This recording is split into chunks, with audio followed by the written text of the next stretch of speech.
it do? What it do? It's your boy, Old Man Dex 300, aka Doc Savage, the man of bronze. What's happening, y'all? Welcome to another edition of the Corner Store Podcast, episode 142. Yeah. It ain't quite 10 o'clock yet, but I'm on anyway. What's cracking with it? What's up with it? What's good? What's good? What's good? What is good? What is good? How's everybody doing on this fine Wednesday? It is 10 a.m. Pacific time right here on the West Coast. The West Coast who does the most. Thank you for being here. What's happening? What's cracking? What's good? What's fallopian tubing? I'm being goofy as hell right now. I don't give a damn. Body slam. I'd like to thank y'all for being here. Welcome to the podcast. Thank you so much. I'd like to make an announcement before we get started. This coming March the 28th, actually March 2nd will be this Sunday, but this coming the end of next month, the 28th and the 29th, which I believe is a Friday and a Saturday, if not a Saturday and Sunday. I'm not exactly sure, but I pretty much will know by the end of next month. I will be a guest referee at the Universal Domino League Domino Tournament. It's a 2-day tournament. It's going to be in Hawaiian Gardens, California. If you don't know where that is, that's in the South Bay. Hawaiian Gardens, California, Gardens Casino, the 28th and 29th of March.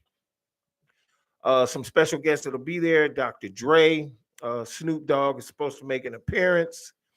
You can, if you're in California, if any of the people that's going to be on the podcast today live and checking out what I'm talking about, if you happen to be or know anyone or just want to come spectate, because I'm a big domino. I used to be a big domino player. If you're a brother, hell, if you any color, you probably done play dominoes at least once. And if you haven't, you know, it is what it is. But the game is dope as hell. Locking up the board is always tight. But this tournament is worth $10,000. You heard me, $10,000. If you think you got what it takes to be in the tournament on the 28th and 20th, actually, you can register now if you go to Universal Domino League.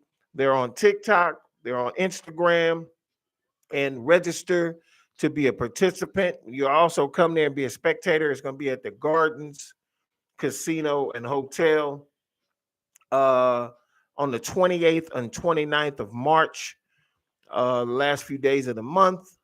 And like I said, 20. See, I'm about to really make people come. $10,000 prize. I will be a referee, handling some of the players and handling some of the games that's going on. So that's going to be a real pleasure for me to be able to do that. Shout out to the CEOs and the creators of the Domino Tournament and the Domino League, Universal Domino League. Check them out on Instagram, UDL, at Universal Domino League. It's the UDL, and you can get all the details about the tournament and what's going to be going down with that. Yeah, $10,000, man. If you think you could play, and I know it's a lot of motherfuckers out there think they can play. I know that already. There's plenty of friends I done played with talk all that shit about how you could whoop on us. So if you think you could whoop on, us and lock the board up and do all the shit that you do, go ahead and sign up to be in there. You got a 2-day chance to actually win $10,000. I know anybody could use the 10 grand. I know you could use the money. I don't even, I know anybody could use, especially in these crazy ass times we in right now. I know you can use the money. So with that said, UDL, Universal Domino League, it's going to be Gardens Casino and Hotel in Hawaiian Gardens, California, March 28th and 29th. For more information, go to Universal Domino League on Instagram or on TikTok and get more info of how to register or how to even just come and watch and come support your boy. Tell him I sent you. Tell him Dexter Davis, aka Doc Savage, the man of bronze, OMD 300 sent you, and you'll probably get a discount to get in. I don't know if you get a discount to register to be in the tournament, but Universal Domino League, man, that's gonna be fun as hell. 2-day tournament, 28, 29. I thought I'd go ahead and let y'all know I will be there at the end of the month. For some other things that I'm doing, just before we get into the actual podcast, I'll be doing some improvisational videos at a studio, Wild Studios in Culver City. I'll be doing some stuff for them, some voiceover work. Yeah, I'm an actor. Yeah, I'm an actor, a paid actor. I actually get paid to do this shit. Or maybe not this particular thing I'm doing at this moment, but I do, have some acting chops. I've been in a few productions, and so I'll be working on the 10th of March, pretty much the whole day doing some video work for a studio in Culver City. Uh, so yeah, there's a lot of shit going on right now. But I also have to report some sad news about some people who passed away recently, some famous people who passed away. One of them being the mother of legendary hip hop artist Christopher Wallace, aka the Notorious B.I.G. Miss Valletta Wallace passed away a few days ago um, at 72 years old. She obviously lived a pretty long life. I mean, 72. I mean, she had a lot more living to do, I believe, just like a lot of people do when they get older. Especially today, people are living a little bit more, a little longer life expectancy. But she had been taken ill, and she passed away, I believe, of natural causes. I can't confirm that because when I was reading the story, I jotted down some notes from it, but I had made a mistake and made a post before I got all the details on YouTube and on TikTok saying Miss Wallace was 78, when in fact, Valletta Wallace, Christopher Wallace, BIG's mom, was 72 when she passed away. Godspeed to uh, her family, her grandkids, to the mother of I think Biggie and Charlie Baltimore, if I'm not mistaken. Please, if you see the pod and I made a mistake that him and Charlie Baltimore had a child, well, all the grandkids, all of Chris's children, my heart goes out to the Wallace family that Miss Valletta Wallace has passed. Godspeed to you. Also, in some more sad news, legendary singer Roberta Flack has passed away as well. I believe she was 88 years old. Roberta Flack, who gave us some legendary songs over the years, "Killing Me Softly" and songs of that nature. The legendary Grammy award-winning artist. I believe she's won the Grammy. I don't remember how many times. But Roberta Flack passed away of natural causes. Her family was surrounded her when she passed away. She passed away at the age of 88 years old. Godspeed to her, and my heart goes out to her family as well. She had some unreported illnesses she was dealing with, but she died with her family around her bed and giving her a loving send off. In recent news, though, entertainment news, if you guys didn't know, the Hot Boys have made a reunion.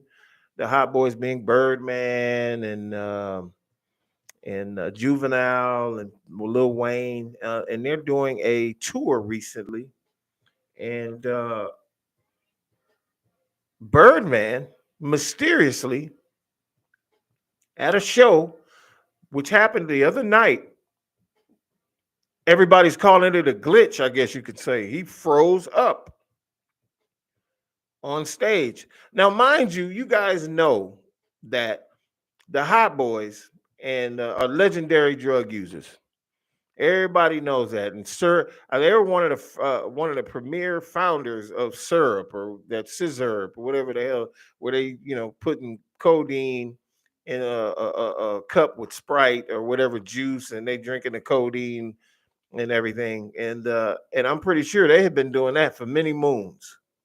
And a lot of them haven't gone cold turkey. I'm not gonna say that's what that was to make him freeze up like that, but I've recently seen the video, and I'm getting better and better with my computer. I know that sounds kind of whack, me being a content creator, and I can't work my computer. I know my computer has picture, and I'm gonna start showing these videos. But I'm gonna take a crash course in this computer to get better at it, to find out how during live streaming I can, post some of these videos because you could see them as well.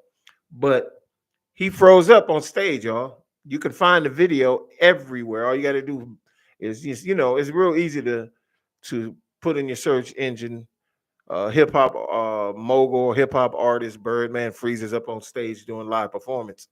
So much so that BG, a rapper who's also in the Hot Boys, had to come over and tend to him and kind of look at him. It's like, "Are you good, boy?" He just froze up and just started looking down at the stage floor for several minutes before actually snapping out of whatever stupor he was in. Now, when you hear stories like that, or you see things like that, and this we're talking about a dude, and that should tell you everything you need to know in regards to your success. And I'm not saying anything about Birdman or trying to downplay whatever may have happened to him or downplay what he's achieved. But to be honest with you, after seeing him in interviews, I've seen him on the Breakfast Club, I've seen him talk, seen the tattoos on his face. That should prove to you that anybody can make millions of dollars. And that, like I said, no, that's no disrespect to him and his achievements.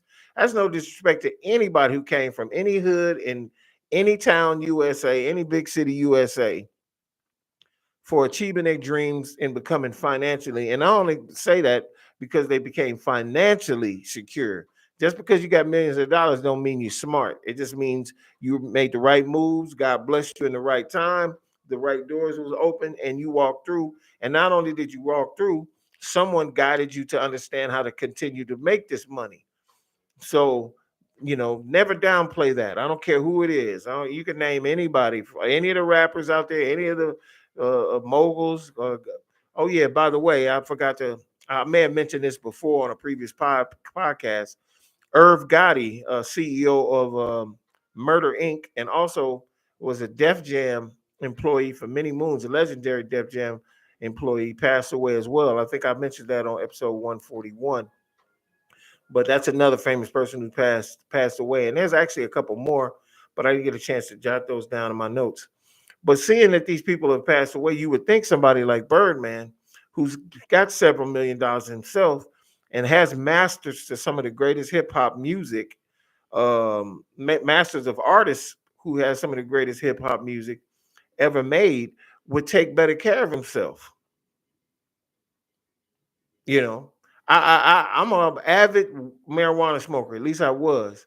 I stopped smoking marijuana, and I'm gonna tell you right now, smoking marijuana is not detrimental, I should say, to your health, even for old people. It's actually medicinally, it's a plus.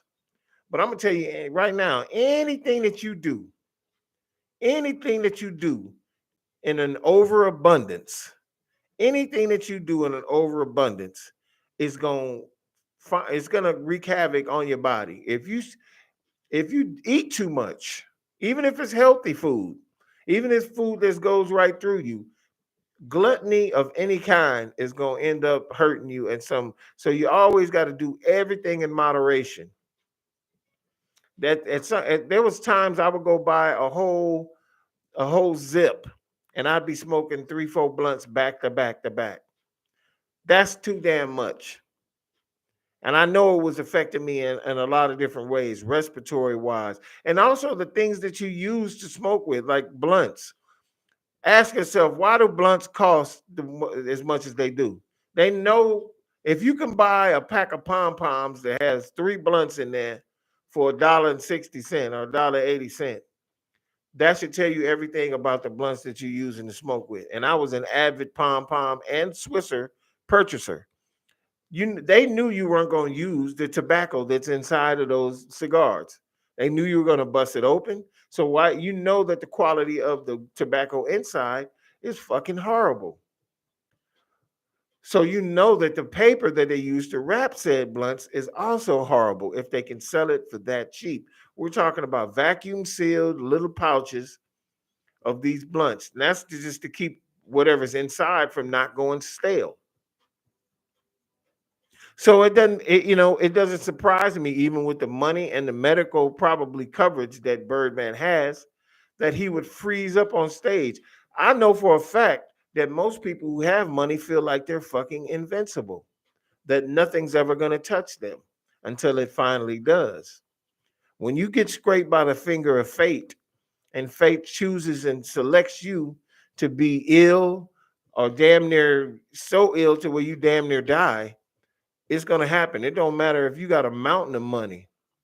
It doesn't matter.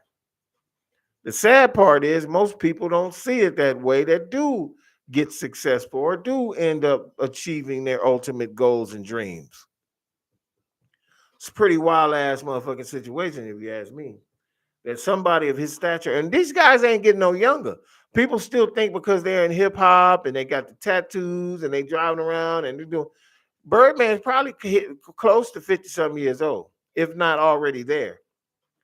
I don't even know. I have no anybody could be on the chat that jump on the chat. Please let me know if dude is over 50 years old. Because I believe he is. If you're on the chat right now and you can tell me what Birdman's age is, please by all means let me know. Because I know he too damn old to be doing a scissor or syrup or whatever the hell that shit is, that drink. If you're doing promethazine and you putting it in Sprite and you over 50 years old, you're trying to die. And that's just facts. Ain't no fucking damn way that I'm gonna be caught doing anything to my body, knowing good and well that it ain't good for me. That I'm gonna end up, sitting in the corner somewhere doing my lips like this. I'm not doing it. It don't make no sense to do anything like that, to get high or have any kind of pleasure. For those who are rich and you have a martini damn near every night. For those who get rich and have a Bloody Mary in the morning with your breakfast. All you're doing is harming yourself. I recently saw actor Ernie Hudson. For those who don't know who Ernie Hudson is, if you can't remember, he's an African American actor, male actor that was in Ghostbusters. He played Winston Vettermore or Dettamore, whatever that name was, but I know it was Winston in the Ghostbuster movies with uh, Bill Murray and Dan Aykroyd. And I know the gentleman's name. He passed away a few years ago. Who's actually Dan Aykroyd and he were the producers of Ghostbuster. And he talked about his routine. Ernie Hudson is in incredible shape. I know he's pushing 70 and he's in great shape if he's not already over 70. Um, Dude is in incredible shape. He talks about his routine. He says he rarely eats breakfast. I'm not an avid breakfast eater. I'd be lying if I said I ate breakfast every day, which I don't. But when I do eat breakfast, I eat too damn much. I know that for a fact. But he mentioned he doesn't hardly eat breakfast, but he does have lunch, and he gave his menu. The menu was nutritious.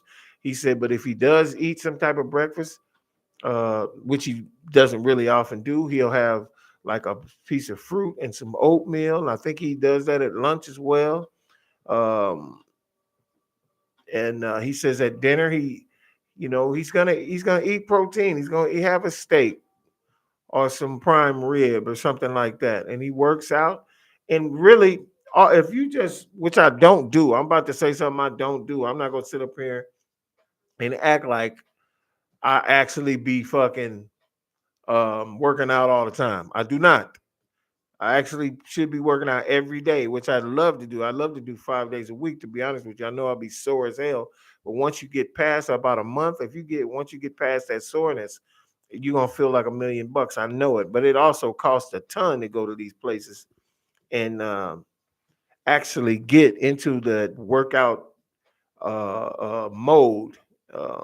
I'd love to have a trainer because motivation is very, very important. A lot of people don't understand how important that is psychologically to be motivated into getting up. Well, now the getting up itself and getting to the gym and then having a person, come on, let's go. We're gonna do this, we're gonna do that. And you go through an hour or so routine. You don't know how motivating that is to have somebody doing that with you. I want the dude right there. I want the girl or the dude right there watching me. Let's go, Dex. You can't buy that. That's priceless. Now, could you do that for yourself and motivate yourself and get it? Yes, you could. Especially since I'm an ex-military, I should be able to do that.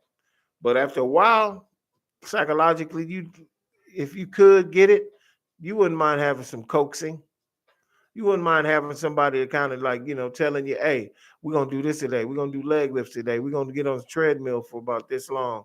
And it's the most wonderful feeling in the world to have somebody right there with you. And also to see the results after you start shedding the pounds. Recently, there was a young lady that was on the Breakfast Club, and she's supposedly a hip hop artist that is over 400 and some odd pounds. The girl is not tall. Now, being tall and being big, it kind of it kind of evens things out. Since I'm 6'5" and a big guy, when you're 6'5" and you get super fat, you stand the fuck out. I don't think I stand out, but people be like, "Damn, that's a big dude right there." But that woman had to be about 5'4", 5'5", 5'6" at the best, and she's 400 some pounds. So when she actually has the gall, and I hate to say this about you, love, you may end up seeing this pod one day, and if you do, I apologize, but I got to be real with you. You had the lawsuit against that Lyft or Uber driver or whatever, talking about he didn't have a big enough car for you. What the hell that man's supposed to do? That's the only car that he uses to drive around in. And you actually tried to take Lyft or whoever the company was and him to court because you felt like you was discriminated against. There's no such thing as that. Nobody ain't discriminated against you. He didn't deny you service. He just couldn't help you. That's why you summarily lost that case. You lost that case because the judge is not going, in his right mind, sit there and give you any validity to say, oh, he discriminated against because he didn't get a bigger car. Call for a different Uber. Call for a tractor trailer at that point, or U-Haul. If you want to live your life that size to where you got to buy 2 and 3 seats on a plane, or you got to get some big ass van to be able to take you home, at this point, you need to be calling Access. And for those that don't know who Access is, Access pick up people with disabilities. Are they too old or something? And they usually have vehicles that are equipped to handle situations like that. This woman had the gall to go on the Breakfast Club and complain and talk about, in her mind, psychologically, in her damn mind, she's a fat person with a thin person mentality. That don't even make no fucking sense. What are you talking about? In other words, you are delusional.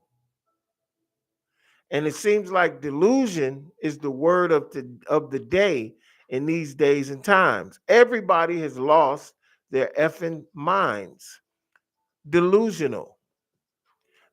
People were delusional when they voted in this last election for the top political position in the United States government. They were delusional, thinking that this person that they voted for, I'm not going to even name him, I'm not going there, was going to fix everything.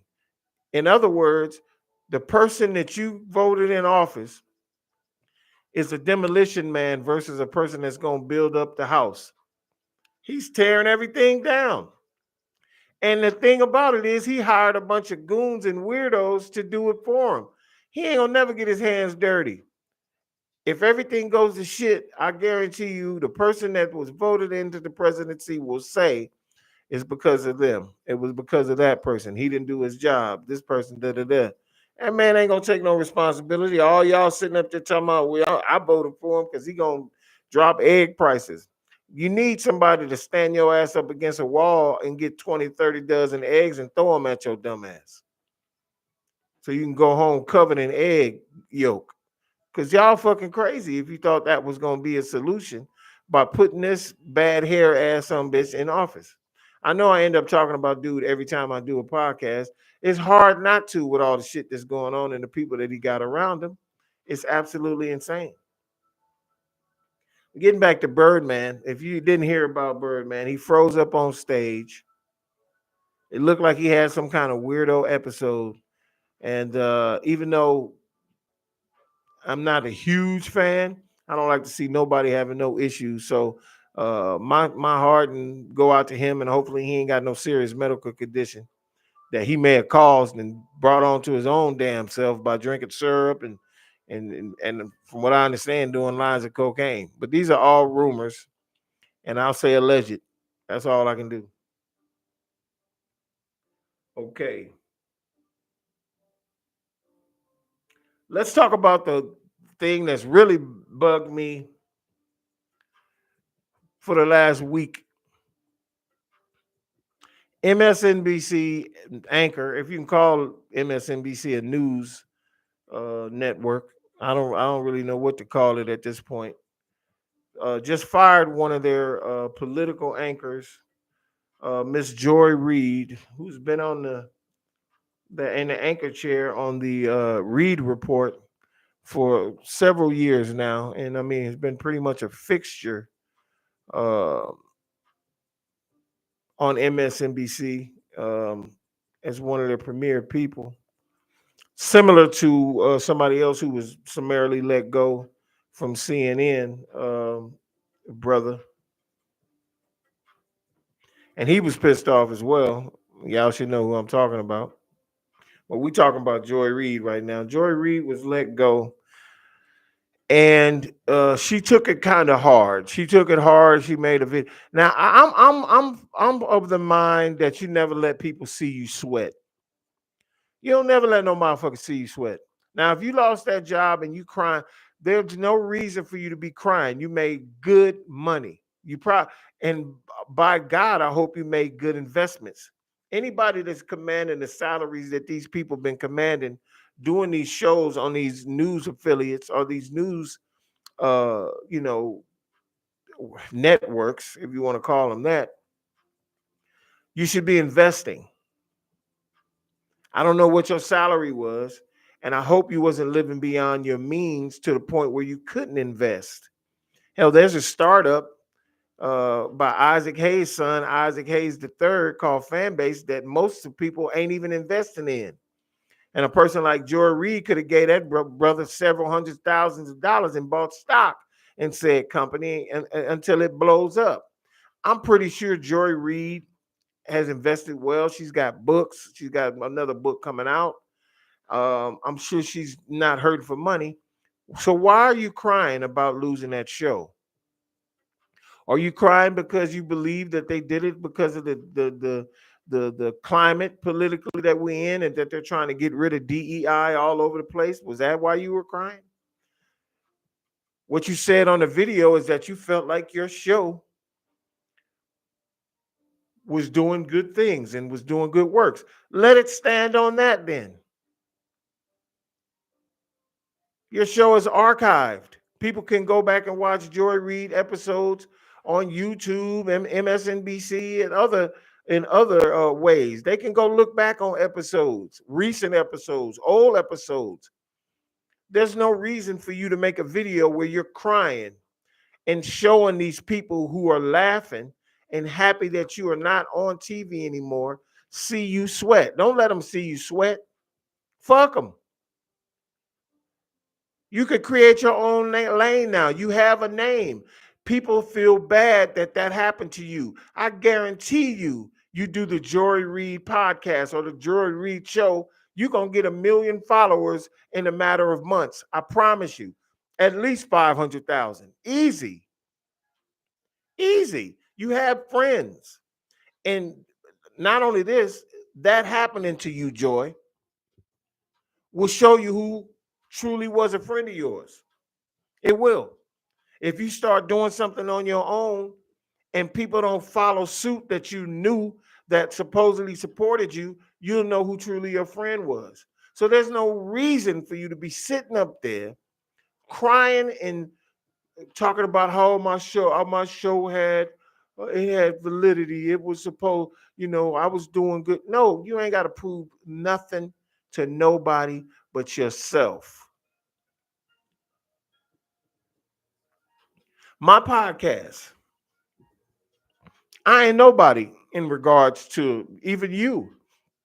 Somebody who was just summarily let go from MSNBC, a large news network company. Corner Store Television and Corner Store Media is something I came up with. This is my baby, and I've been doing this for a few years now. Of to with it, shit, there was people, zero people used to be on. It was just me talking to myself and hoping somebody would see it later. Now I got 3 people sitting on here now, and I've had 30 or 40 on the live before. Thank God anybody even think any damn thing I'm saying is worth a damn. The simple fact of the matter is, I don't give a damn if nobody shows up. I'm doing this because of the love of being able to speak my mind and give my damn opinion. And you had several hundreds of thousands of people supporting you on the Joy Reid show on MSNBC. You could do that shit again on any platform out there and still get your message across. So getting on a video crying, and I know you was thanking everybody and all that, but don't ever let them bastards see you sweat. I wear my feelings on my sleeve quite often in situations, which is my bad. That's on me. I should never let motherfuckers see they got under my skin. I hate to admit that I have done that and probably gonna do it in the future because I'm flawed and I'm a human being with red blood running through my body. But I'm gonna tell you right now, as I get older, I learn more. I learn every single day to try to control certain things that have, been powerful over me. And I know it was a moment of weakness. I know it was a moment of clarity that these people really didn't fire me and the whole shit. I know it was. But you don't have nothing to be ashamed of. You don't have nothing to be mad about. Basically, when they gave you the pink slip, you like, oh, you should have been like, oh, for real? Cool. I'm out of this bitch then. Y'all don't want me around? Fuck it. You motherfuckers too chicken shit to keep a black person in as an anchor. And this old Michael Rappaport piece of shit actor from New York, who I used to like and made his fucking fame trying to act black his whole fucking career, doing movies like Zebrahead and all that. It's crazy how people like him and Justin Timberlake, who I don't have a problem with, Justin, but I noticed that you guys are run and do R&B or run and do black movies or act like you a soul brother and love black folk. And then as soon as you get your millions, your ass take off and run in the other direction. That's okay too. Like I said before, we run pop culture. Always have, always will. If blacks were to just disappear out of the fucking United States of America, motherfuckers be running around here doing polka and river dance and shit at nightclubs. Maybe they try to do their own attempts at some kind of pop or whatever goddamn music, and maybe they enjoy us not being around. But I can guarantee you right now, every country in the whole world is talking about not like us and rappers. I know for a fact that that's true. On my Corner Store Television YouTube page, I put up hip hop music from the 80s, 90s, 70s, from its inception all the way to today. And I get people from every corner of the globe making comments like, oh, I missed that, or I remember them, or I love that. So I know that our culture reaches across the waters and it envelops into people's soul.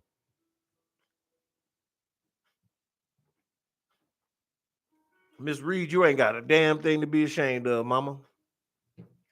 You made a mark. You know how I know you made a mark? Because all these people glad that your ass is gone and making fun of you not having not being who you was or were on MSNBC. But what they don't understand is how much of a goddamn flame you're gonna burn like a fire on some other platform that you're gonna create for yourself and be able to reap all of it. Forget the check that them bastards was writing you.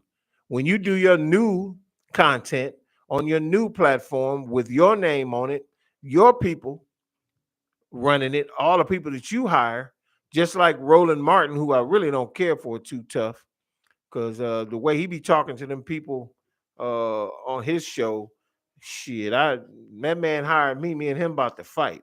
If he talked to me like that, Roland Martin need to chill out. How he be telling folks, put up the video, and man, I don't care. And you cannot justify talking to nobody like that. Not no other grown person. Now, if people make mistakes like a motherfucker, they must be students. That's probably what he's using, some young people or his family or somebody, because he wouldn't be talking to no other man like that. You get your ass socked the fuck up. But I have to give him his props. He made his own lane. He used to be on those major networks just like you, Joy, but he wasn't going to play their games, and that's the reason why they summarily got him the hell out of there. Texas A&M grad, and I don't know, some fraternity he's with. I don't know, Alphas is whatever the fuck. I don't really care for the guy. I ain't gonna even say too much else about him. But as far as you're concerned, Ms. Reed, you don't have nothing to be making no videos and crying about, ma'am. Nothing. You ain't got to cry about nothing. You got your own lane. Create that lane. Create your new content show and talk that talk. Tell them how you feel. Give them the news, baby. And that's from your boy OMD 300, Mr. Dexter Davis himself, aka Doc Savage, the man of bronze. You got love over here. And I'm only saying that because you're a sister. I'm only saying that because you deserve to be given that love. I just got a text. I'm checking it out right now. And everything. You know what I mean? I'm gonna give it to you. You deserve all the love that you've been getting from any of the people who are feeling bad about you not having that job anymore. The last topic I'm gonna be talking about is a really, really vital issue about all these goddamn planes falling out of the sky. This idiot that has become president, and I say idiot with the utmost disdain, has created a vacuum in the air traffic controllers and the airport workers to where it's not safe to fly anymore, y'all. He's rolled back FAA restrictions. He's rolled back maintenance on airplanes.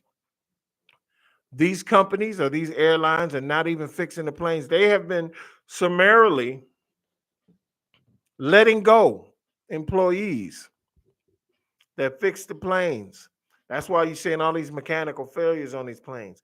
That's why you're seeing planes just falling out the sky like missiles and crashing into the ground, into neighborhoods. In other words, these big hunks of fucking 20 and 30-ton planes are flying above people's heads, and there's a chance that they might actually fall out of the sky onto a whole neighborhood, killing thousands of people or hundreds of thousands of people. Flying bombs, basically. Just recently at an airport, a 767, if I'm not mistaken, was diverted and summarily told to take back off. They did a touch and go. They were trying to land. They had to take off because for some reason, communication between the planes on the ground and in the air, they're ignoring the air traffic controllers for whatever reason. There was a Learjet or some type of G5 personal plane that was on the runway, and the commercial plane had to take back off, else it would have crashed right into it on the ground. Obviously, this shit is something wrong with what's going on today, and it has everything to do with all the rollbacks and the bullshit that psychopath in office has created. He's created a vacuum to where there are going to be several more accidents, several more people are going to die. This happened in the last time he was in office when he was telling people don't take the vaccine, don't do this, don't do that. So many millions and thousands, millions actually, Millions of people that nobody wants to talk about the mass murder he created. Nobody wants to talk. I said that on the pod. He is a mass murderer. But they're not gonna blame him. Oh, that's DEI, that's plain error and all that. It's the most insane thing. I don't know who the hell created this 2025 bullshit, and somebody is in the background saying all these things. You roll this back, man, planes will start falling out the sky. If you got the EPA, we'll be able to pour oil in lakes or chemicals in lakes. I'm telling you, somebody is doing all this. Somebody is doing all this. There's a video out where a former Republican is explaining how all of this works as far as getting people to believe into the MAGA mentality, to where people who will vote against their own interests in order to feel superior to another uh, a section or another group of people in the United States, and they'd rather take less to feel like they have more. It's the most insane thing I've ever heard in my life, and it saddens me. It really does. It saddens me, and it lets me know we're in a time, we're in a place in the United States of America to where which people rather feel superior than to have a better life. And feeling superior could mean instead of you having he'll have a shack, but you'll be living in a cardboard box, and he'd feel good about it. That's where we at in the world right now, which is absolutely insane, y'all. I ain't never seen nothing like it. But just like I said before, if you worried about who's in office and all of the crazy crap that they're doing in order to fix it to where you'll lose, it ain't never been about the president. It's been about you as an individual. Woman, man, it don't matter. If you want it, go out there and get it, whatever it is. Fight, fight. Just like they sitting up there talking about fight when he got shot in the ear, supposedly, which I think was the thing or the precursor that helped people actually vote for him. That fake assassination attempt. I knew it was planned and it was strict. Let me tell you, whoever's running that bullshit over there, they're psychotic, but they're shrewd. They're like the Silence of the Lambs, Hannibal Lecter smart. They're coming up with some real dazzling ideas in order to capture people's hearts. From him having his check, having his name put on that last stimulus that was ordered by Joe Biden, to the infamous shooting of his ear. Somebody, whoever's running this shit, is an absolute evil fucking genius. Hey, y'all, I appreciate y'all being here.